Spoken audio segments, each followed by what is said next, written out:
Hello दोस्तों, मैं हूं आपका ट्यूटर दीपक कुमार और स्वागत है आपका मेरे YouTube channel commerce group 4D में। तो दोस्तों, आज की इस वीडियो में हमारा टॉपिक है accounting for share capital, journal of issue of share. तो अभी पिछली दो वीडियोस में आपने अकाउंटिंग फॉर शेयर कैपिटल के थ्योरी पोर्शन को देखा होगा, जिससे आपको थ्योरेटिकल कॉन्सेप्ट की पूरी क्लैरिटी मिली होगी।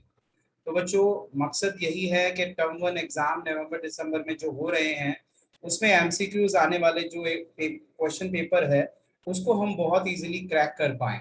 तो इसी कड़ी में कंप्लीट कॉन्सेप्ट क्लैरिटी को क्लियर करते हुए आज हम करेंगे इशू ऑफ शेयर से रिलेटेड जर्नल। तो देखो बच्चों, एक हमारी पब्लिक कंपनी जो होती है, पब्लिक कंपनी क्या करती है, वो पैसा रेज करने के लिए पब्लिक को इनवाइट करती है। तो अगर उसे पैसा रेज करना है तो वो जनरल पब्लिक के पास जाती है, और जब फर्स्ट टाइम अगर वो शेयर इशू करके पैसा रेज करती है तो उस सिचुएशन को कहते हैं इनिशियल पब्लिक ऑफर।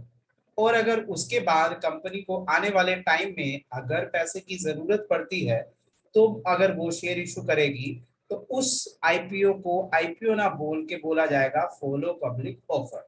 तो बच्चों देखो, बहुत आराम से हम कॉन्सेप्ट वाइज इसको समझने की कोशिश करेंगे कि सपोज बच्चों, ये एक कंपनी है हमारी जो ये हमने यहाँ पे बना रखी है, और यहाँ पर ये बहुत सारे पब्लिक हैं, बहुत सारे लोग हैं, और हर किसी का सपना है कि वो अपनी खुद की एक कंपनी बना पाए।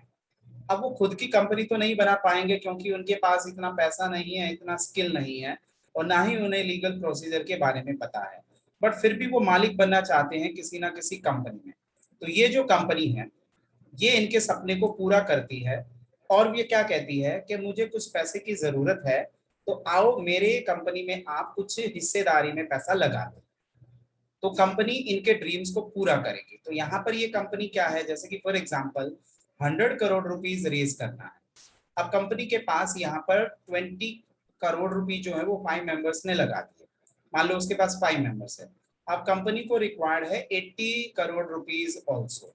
तो अब कंपनी क्या करेगी, इन 80 करोड़ रुपीज के लिए सारे छोटे छोटे पार्ट में शेयर्स डिवाइड करके शेयर जो है वो पब्लिक को इशू कर देगी। तो इस तरीके से पब्लिक जो है उन शेयर्स को खरीदने के लिए अप्लाई करेंगे, और ये 80 करोड़ रुपीज जो है वो कंपनी के पास पहुंच जाएगा।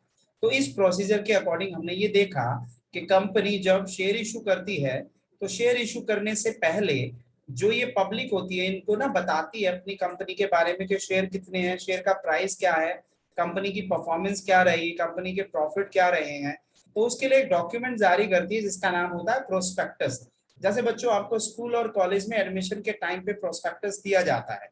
तो उस प्रोस्पेक्टस में होता क्या है भाई, एडमिशन से रिलेटेड गाइडलाइंस होती है, स्कूल और कॉलेज के बारे में, फैसिलिटीज के बारे में, कोर्सेज के बारे में डिटेल होती है, जिसके बेसिस पर आप अपना एप्लीकेशन फॉर्म फिल करते हो। ऐसे ही जो पब्लिक कंपनी होती है, पब्लिक को इनवाइट करने के लिए पहले वो न्यूज़पेपर या मैगजीन के थ्रू प्रोस्पेक्टस जारी करेगी, और प्रोस्पेक्टस को पढ़ के हमारी जो पब्लिक है वो शेयर्स के लिए अप्लाई करेगी। तो ये एक सिंपल सी कहानी है जिसके थ्रू हमने पता लगाया कि हमारी जो ये कंपनी होती है वो किस तरीके से जो पब्लिक है उसको इनवाइट करती है। तो देखो बच्चों, अब एक कोई भी कंपनी अगर शेयर इशू करेगी तो उसका ना वो एक फेस वैल्यू निर्धारित करेगी, एक प्राइस निर्धारित करेगी। तो वो जो प्राइस होता है उसको हम उसका फेस वैल्यू या नॉमिनल वैल्यू भी बोला जाता है, जिस पर वो पब्लिक को क्या करेगी, शेयर इशू करेगी।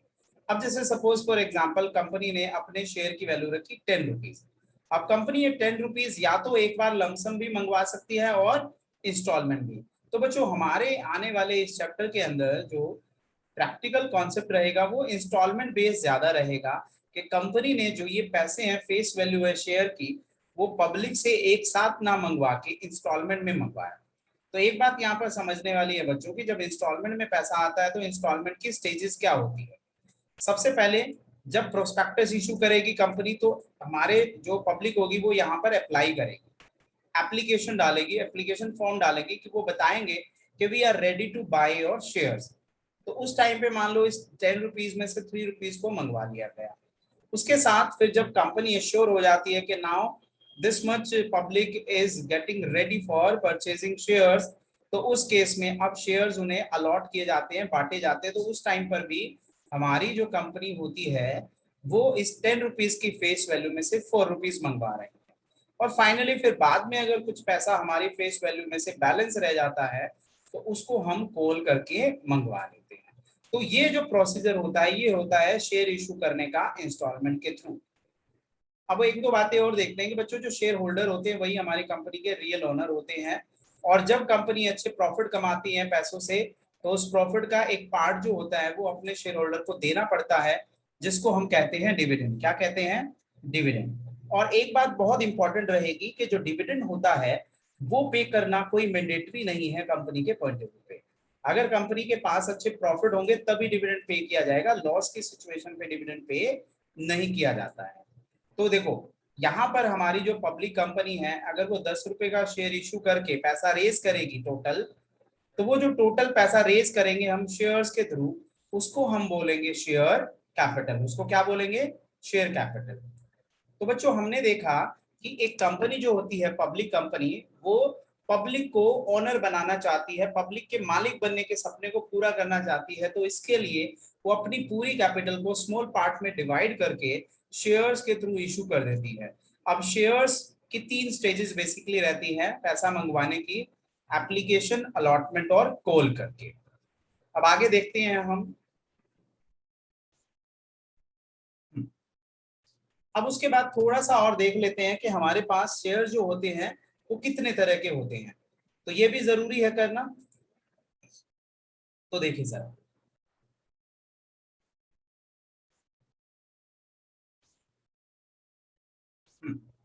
तो शेयर्स हमारे पास 2 तरह के रहेंगे: इक्विटी शेयर और preference shares. 2 class of share है हमारे पास जो कंपनी इशू कर सकती है according to the section 43 of company act 2013। अब प्रेफरेंस शेयर्स क्या होती है? जहां पर फिक्स रेट ऑफ डिविडेंड रहता है और वाइंडिंग अप के टाइम पर रीपेमेंट ऑफ कैपिटल जो होती है वो इक्विटी से पहले की जाती है। तो अब दोनों शेयर्स के थ्रू जो भी पैसा इकट्ठा करेगी कंपनी उसको शेयर कैपिटल बोला जाएगा। क्या बोला जाएगा? शेयर कैपिटल बोला जाएगा। अब बात आती है कि शेयर कैपिटल के टाइप्स भी बहुत सारे होते हैं, तो एक बार गौर कर लेते हैं हम लोग, फिर उसके बाद आगे बढ़ते हैं। वैसे तो हम पिछली वीडियो में इसको अच्छे से डिस्कस कर चुके हैं, बट यहाँ पर भी इसको डिस्कस करना बहुत जरूरी होगा प्रैक्टिकल कॉन्सेप्ट में। तो पहला पार्ट है ऑथोराइज, रजिस्टर्ड या नॉमिनल कैपिटल। अब इसको क्या बोलेंगे? मतलब टोटल कैपिटल जिससे कंपनी रजिस्टर्ड होती है मेमोरेंडम ऑफ एसोसिएशन के अकॉर्डिंग। इट मींस उस कैपिटल को बोला जाता है ऑथोराइज्ड या रजिस्टर्ड कैपिटल। मतलब ये वो टोटल कैपिटल है जो कंपनी रजिस्टर्ड की गई है और इतनी ही कैपिटल को वो अपनी अपनी पूरी लाइफ में क्या कर सकती है? शेयर्स के थ्रू रेज कर सकती है। तो फॉर एग्जांपल जैसे कि 500 करोड़ हमने मेमोरेंडम ऑफ एसोसिएशन में ये रजिस्टर्ड करवा लिया कि हमारी कैपिटल रहेगी 500। अब उसके बाद सेकेंड टाइप है इशूड कैपिटल। इशूड कैपिटल क्या है कि ऑथोराइज्ड में से जितना पोर्शन हमने पब्लिक को इनवाइट किया, मतलब जिस पोर्शन के लिए हमने पब्लिक को इशू किया है उस पोर्शन ऑफ अमाउंट को बोला जाता है इशूड कैपिटल। जैसे फॉर एग्जांपल टोटल कैपिटल तो 500 करोड़ है, बट हमने अभी पब्लिक को इशू किया 200 करोड़ ऑफ 100 ईच का एक शेयर, तो 200 करोड़ शेयर्स बन गए और उसकी फेस वैल्यू होगी 100 रुपीज ईच। तो समझ में आ रहा है बच्चों आपको? उसके बाद जब शेयर इशू कर दिए जाएंगे तो पब्लिक यहाँ पर सब्सक्राइब करेगी, अप्लाई करेगी। पब्लिक क्या करेगी? यहाँ पर सब्सक्राइब। इसका मतलब होता है कि वो एप्लीकेशन डालेगी शेयर्स खरीदने का। तो इशूड कैपिटल का जो पोर्शन हमारी पब्लिक अप्लाई करती है, सब्सक्राइब्ड करती है, उसे बोला जाता है सब्सक्राइब्ड कैपिटल। क्या बोला जाता है? Subscribed capital. फॉर एग्जांपल कि 2 करोड़ हमारे पास शेयर हैं जो हमने इशू करे, बट पब्लिक ने 1 करोड़ के लिए सब्सक्राइब करा, इसका मतलब कम के लिए सब्सक्रिप्शन आया, तो इस कंडीशन को बोला जाता है under subscription of share. So it means क्या है कि सब्सक्राइब्ड कैपिटल ही वो पोर्शन होता है जो बैलेंस शीट में शेयर कैपिटल के थ्रू रिकॉर्ड किया जाएगा, और कोई भी कैपिटल हम शेयर कैपिटल के तौर पर रिकॉर्ड नहीं करेंगे। तो सब्सक्राइब्ड कैपिटल को बैलेंस शीट का शेयर कैपिटल में दिखाया जाएगा। उसके बाद जब सब्सक्राइब कर लेते हैं हमारे पब्लिक, तो अब उनसे पैसा मंगवाया जाता है। जैसे यहाँ पर 100 रुपए का एक शेयर है, अब उस 100 रुपए से में कितना हम मंगवा रहे हैं उसको हम कहते हैं कोल्ड अप। तो सपोज मान लो 100 रुपीज का फेस वैल्यू वाले शेयर्स का हमने 60 रुपीज कोल्ड किया, तो 40 रुपीज क्या हो जाएगा? अनकोल्ड हो जाएगा। अब 60 में से कितना पे किया हमारी पब्लिक ने फाइनली? जनता ने, तो वो हो जाएगा पेड अप। तो मान लो 60 में से 40 पे किया तो वो क्या बन गया, पेड अप कैपिटल। तो ये था हमारा टाइप्स ऑफ कैपिटल। अब एक टाइप्स ऑफ कैपिटल हो रहा है जो बहुत इंपॉर्टेंट है हमारा एग्जाम के पॉइंट ऑफ व्यू से, वो है रिजर्व कैपिटल। हिंदी में इसको क्या बोलेंगे, संचित पूंजी। अब ये क्या है, it is the portion of uncalled capital not to call except in the event of winding up of the company। मतलब देखो बच्चों, कंपनी जो होती है वो सारा पैसा नहीं मंगवाती है, वो कुछ पैसा रख लेती है, बाद में मंगवाएगी। तो जैसे कि मान लो कोल्ड अप किया 60, तो 40 रह गया अनकोल्ड। अब इस अनकोल्ड का मान लो आने वाले एक साल में 20 रुपए मंगवा लेगी, 20 अभी वो रिजर्व रखेगी। मतलब वो 20 रुपए ऐसे होंगे जिसको कंपनी कभी भी नहीं मंगवाएगी, वो 20 रुपए सिर्फ और सिर्फ मंगवाएगी कंपनी जब कंपनी वाइंड अप होगी। तो इसे ही बोला जाएगा रिजर्व कैपिटल। मतलब it is the portion of the uncalled capital which will be called by company only in the event of winding up। तो ये था हमारा टाइप्स ऑफ शेयर कैपिटल। अब हम आगे बात करते हैं कि जर्नल प्रोसीजर क्या रहता है जब कंपनी पब्लिक को शेयर इशू करती है, तो वो हम करेंगे। तो बच्चों आपने देख ही लिया है कि हमारे पास कितने तरह की शेयर कैपिटल है, ऑथोराइज्ड, रजिस्टर्ड और नॉमिनल है, इशूड कैपिटल है, सब्सक्राइब्ड कैपिटल है, कॉल्ड अप कैपिटल है, पेड अप, रिजर्व कैपिटल है। अब एक बात यहाँ पे इंपॉर्टेंट रहेगी बच्चों कि बैलेंस शीट में हम कौन सी कैपिटल को शो करते हैं। तो याद रखें बैलेंस शीट में सब्सक्राइब्ड कैपिटल को शो किया जाएगा। अब उसके बाद हम बात करते हैं कि शेयर जो होते हैं वो किन किन को इशू किए जा सकते हैं। तो पहली बात, शेयर जो होते हैं वो पब्लिक को इशू किए जा सकते हैं, या किसी बिजनेस को जब उस बिजनेस को परचेज करते हैं किसी वेंडर को किए जा सकते हैं, हमारे प्रमोटर्स या अंडरराइटर्स को किए जा सकते हैं। तो इस तरीके से कंपनी जो है वो शेयर इशू कर सकती है। अब हम करेंगे journal procedure regarding issue of shares. तो journal procedure of issuing shares, तो अभी अभी आपने देखा कि जब एक कंपनी शेयर इशू करती है तो उसका एक फेस वैल्यू रहता है। उस फेस वैल्यू के अकॉर्डिंग इंस्टॉलमेंट पर कंपनी क्या करती है, पैसे मंगवाती है। अब वो इंस्टॉलमेंट क्या रहती है, एक एप्लीकेशन का रहता है, एक अलॉटमेंट का और एक कॉल का। तो बच्चे याद रखेंगे हर स्टेज पर यहाँ पर हमारे पास दो जर्नल रहेगा, एक पैसा ड्यू करने का और एक पैसा रिसीव करने का। अब सबसे पहले हम बात करेंगे एप्लीकेशन स्टेज का। एप्लीकेशन का मतलब है अप्लाई करना, it means the public is ready to buy the shares. तो इस केस में सबसे पहले हम अपनी पब्लिक से एप्लीकेशन के टाइम पर उनसे एप्लीकेशन की इंस्टॉलमेंट वाला पैसा मांग लेंगे। तो एंट्री क्या बनेगी, बैंक अकाउंट डेबिट, और जो पैसा आ रहा है वो शेयर एप्लीकेशन अकाउंट में क्रेडिट करेंगे, जो एक टेम्परेरी अकाउंट रहेगा, क्योंकि इस अकाउंट को फिर हम क्लोज करेंगे जब हम एप्लीकेशन का पैसा कैपिटल में ट्रांसफर कर देंगे। क्योंकि अल्टीमेटली जो भी पैसा हम अपने शेयर होल्डर से ले रहे हैं या पब्लिक से ले रहे हैं वो एक तरह की लायबिलिटी है, और उस लायबिलिटी का नाम रहेगा शेयर कैपिटल। तो पहले पैसा रिसीव करेंगे bank account debit to share application. बच्चों समझ में आ रहा होगा आपको। नरेशन लिखना भी इंपॉर्टेंट है, बट अब सब्जेक्टिव पेपर है तो बच्चों नरेशन लिखने की जरूरत ही नहीं है, बट पता तो होना चाहिए। तो बीइंग एप्लीकेशन मनी रिसीव। अब शेयर एप्लीकेशन जो है वो एक टेम्परेरी अकाउंट है। अब जैसे ये पैसा हम रिसीव कर लेंगे, इस पैसे को हम ट्रांसफर करेंगे अपना शेयर कैपिटल में। अब शेयर कैपिटल एक लायबिलिटी है, तो अगर एक लायबिलिटी क्रिएट करना है तो लायबिलिटी को क्रेडिट कर दिया जाएगा, और शेयर एप्लीकेशन अकाउंट को क्लोज करना, तो इसीलिए शेयर कैपिटल शेयर एप्लीकेशन को डेबिट किया। तो share application money transfer to share capital के लिए क्या करेंगे, share application account debit to share capital. तो बच्चों ये है हमारी फर्स्ट स्टेज जिसमें एप्लीकेशन पर सबसे पहले पैसा रिसीव कर लेंगे, उसके बाद एप्लीकेशन के पैसे को शेयर कैपिटल में ट्रांसफर कर देंगे।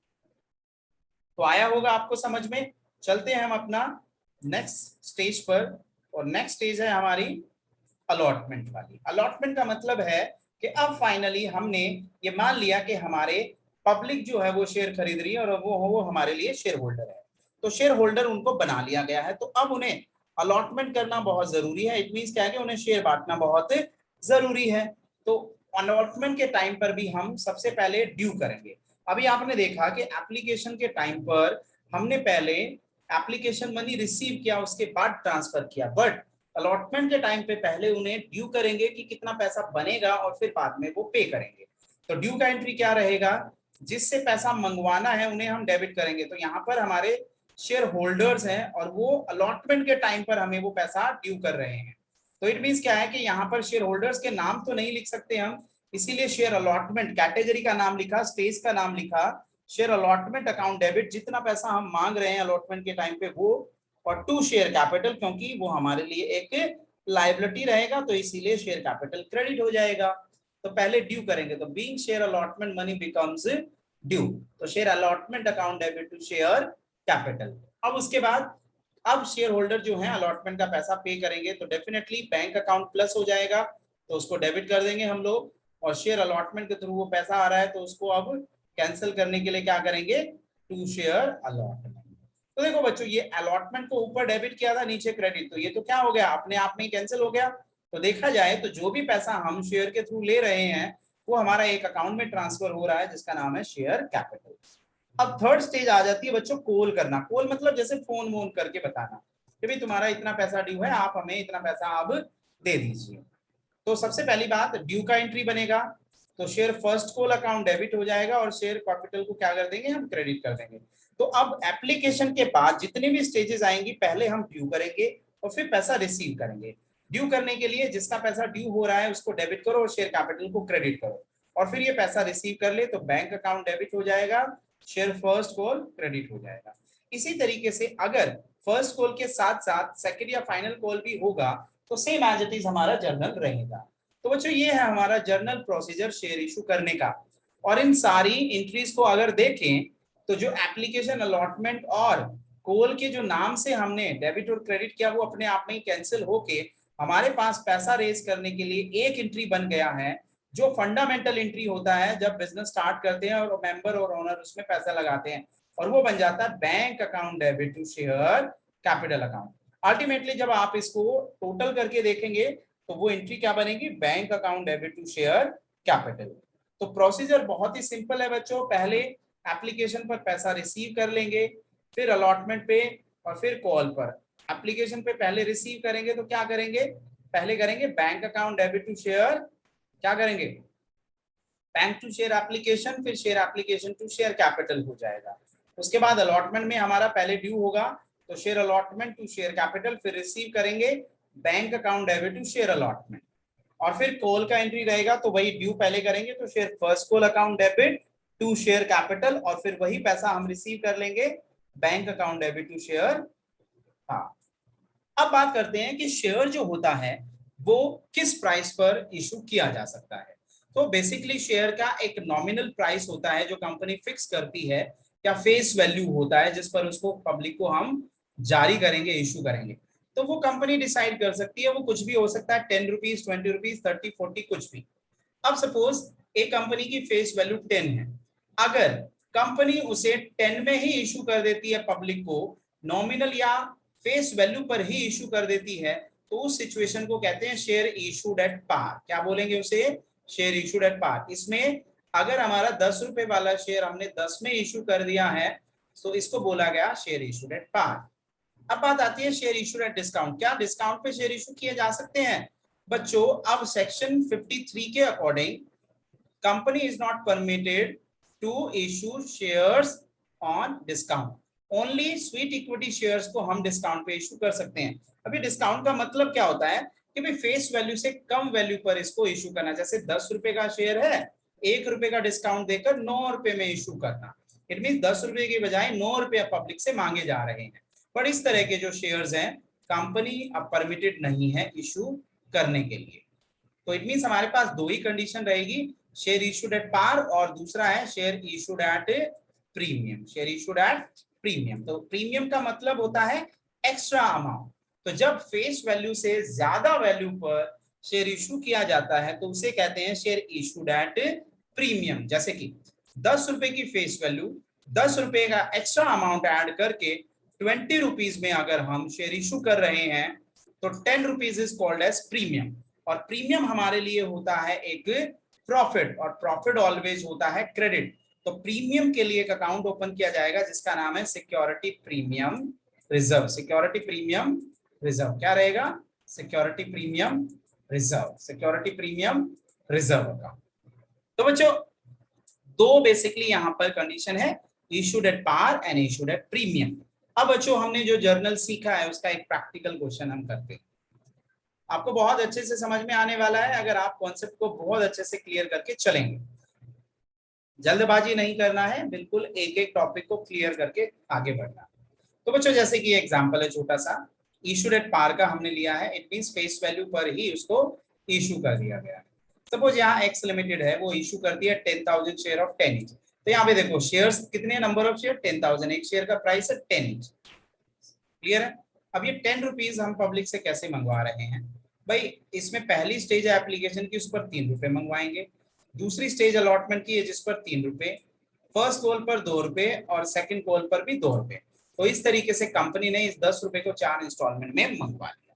तो बच्चों देखो जरा, सबसे पहले एप्लीकेशन, अभी हमने सीखा एप्लीकेशन पर पहले पैसा रिसीव कर लेंगे तो बैंक अकाउंट डेबिट हो गया। अब अमाउंट डालना बहुत इंपॉर्टेंट रहेगा क्योंकि एमसीक्यूज आ रहे हैं, आपको सब्जेक्टिव क्वेश्चन तो करना नहीं है, आपको अमाउंट की कैलकुलेशन के बारे में वो एमसीक्यूज पूछेगा। तो देखो एप्लीकेशन पर 3 रुपए आने हैं 10 में से, और 10,000 शेयर्स है तो यहाँ पे 30,000, और क्या लिखेंगे, क्रेडिट में लिख देंगे टू शेयर एप्लीकेशन। क्लियर है बच्चों? अब आगे देखते हैं। एप्लीकेशन का पैसा हमारे लिए कैपिटल का पैसा है, तो एप्लीकेशन के पैसे को ट्रांसफर कर देंगे कैपिटल अकाउंट में, तो शेयर एप्लीकेशन को डेबिट कर देंगे और कैपिटल को क्रेडिट, क्योंकि वो हमारे लिए लायबिलिटी बन जाएगा। तो ऊपर 30 रिसीव किया, 30 हमने ट्रांसफर कर दिया। तो ये तो बात रही एप्लीकेशन की। अब अलॉटमेंट की, अलॉटमेंट पर कितना मंगवाना है, 3 रुपए। अब 3 रुपए पहले हम ड्यू करेंगे, तो शेयर अलॉटमेंट अकाउंट डेबिट होगा 10,000 शेयरों पर 3 रुपए के हिसाब से 30, और शेयर कैपिटल में उसको हम क्या कर देंगे, क्रेडिट कर देंगे। तो इस तरीके से अलॉटमेंट पर हमारा 30,000 रुपीज हो गया ड्यू। अब ये पैसा रिसीव करेगी कंपनी, रिसीव करेगी तो बैंक अकाउंट तो डेबिट करेगी, क्योंकि डेबिट व्हाट कम्स इन या इंक्रीज इन दी एसेट। और शेयर अलॉटमेंट को हम कैंसिल कर रहे हैं यहाँ पर, क्योंकि हमारे पास क्रेडिट द गिवर बन रहे हैं वो लोग। तो 30,000 पैसा रिसीव कर लिया बैंक के शेयर अलॉटमेंट के नाम से। उसके साथ साथ ही फिर फर्स्ट कॉल का एंट्री किया, तो share first call account debit due करेंगे पहले, और 2 शेयर कैपिटल करेंगे, 2 इंटू 10,000 20,000 रुपीज, और फिर वो पैसा रिसीव करेंगे तो bank account debit 2 share first call 20। और इसी तरीके से बच्चों हम सेकंड कॉल का भी एंट्री कर लेंगे, जो पहले ड्यू होगा और उसके बाद हम पैसा रिसीव करेंगे। तो इस तरीके से बच्चों देखो ये जर्नल एंट्री पास की जाती है related to issue of shares. तो देखें second call, second call debit to share capital 2 रुपए मंगवाना था, तो 10 into 20 हो गया, फिर पैसा रिसीव किया। तो मैंने बताया था बच्चों कि सारा का सारा जो भी ये पैसा रिसीव किया जा रहा है अल्टीमेटली वो बैंक में प्लस होके हमारी शेयर कैपिटल को बढ़ा रहा है, लाइबिलिटी को बढ़ा रहा है। तो bank account debit to share capital ये हमारी एक फंडामेंटल एंट्री बन जाती है जब हम पैसा रेज करते हैं थ्रू इशू ऑफ शेयर्स। तो क्लियर है बच्चों? तो आपके लिए ये रहेगा होमवर्क जो आप अपने घर पे कर सकते हो कि Vishnu limited issue 20,000 equity shares of 10 each to general public, pass necessary journal entries for the issue of shares। तो इस क्वेश्चंस को आप कॉन्सेप्ट को क्लियर करके अपने घर पे करें और मुझे कमेंट बॉक्स में डाल दें। तो बच्चों ये था हमारा journal regarding issue of shares. अभी आपको अपनी राइट हैंड साइड पे दिख रहे होंगे वीडियोस के लिंक, तो आप मेरी पिछली वीडियोस को भी चेक कर सकते हैं, उनको देख सकते हैं। और अगर आप पहले आए हैं, हमारे पहली बार चैनल पे आए हैं, तो चैनल को सब्सक्राइब करें और वीडियो को लाइक करें।